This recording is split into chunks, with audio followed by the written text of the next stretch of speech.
আজকে হচ্ছে মঙ্গলবার। তো আজকে আমাদের প্ল্যান ছিল, কালকে আমরা প্ল্যান করেছিলাম যে আজকে একটু ঘুরতে যাব, যেহেতু ওর ডিউটি ছুটি রয়েছে। সেই জন্য ও বলেছিল যে আজকে একটুখানি ঠাকুর দেখাতে নিয়ে যাবে। তো সব কিছু প্ল্যান ট্যান সব হয়ে গেছিলো, অনেক এক্সাইটমেন্টে ছিলাম যে হ্যাঁ ঠিক আছে ঘুরতে যাব। তো এই যে ওয়েদার দেখছো, এই ওয়েদার আমাদেরকে খুব সুন্দর একটা উপহার দিয়েছে আর কি। মানে সারা রাত ভর দিয়ে দিয়েছি উপহারটা, যে পুজোতে ঘুরতে যাবি চল তোদেরকে একটা উপহার দিয়ে দিচ্ছি। তো উপহারটা কি, সেটা হচ্ছে এই যে দেখো, বাড়ির সামনে, বাড়ির পেছনে পুরো রাস্তা ভর্তি এক হাঁটু জল জমে এই উপহার আমাদেরকে দিল যে যা, এর মধ্যে তোরা যত পারবি ঘুরতে যা।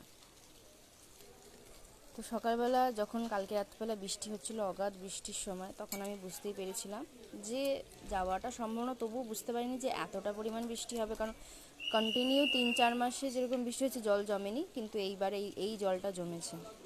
তো ওই দিকে আমাদের একটা পুকুর আছে, যে পুকুরটা ভর্তি হলেই একমাত্র এদিকে জলটা জমে।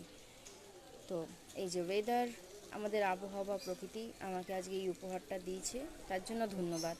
কি করব, এক্সাইটমেন্টে সমস্তটাই জল ঢেলে দিয়েছে। এই যে জলগুলো বয়ে যাচ্ছে, সমস্ত এক্সাইটমেন্টে, আনন্দতে সমস্ত জল ঢেলে দিয়েছে। কিছু বলার নেই। তোমাদের কার কার কোথায় বৃষ্টি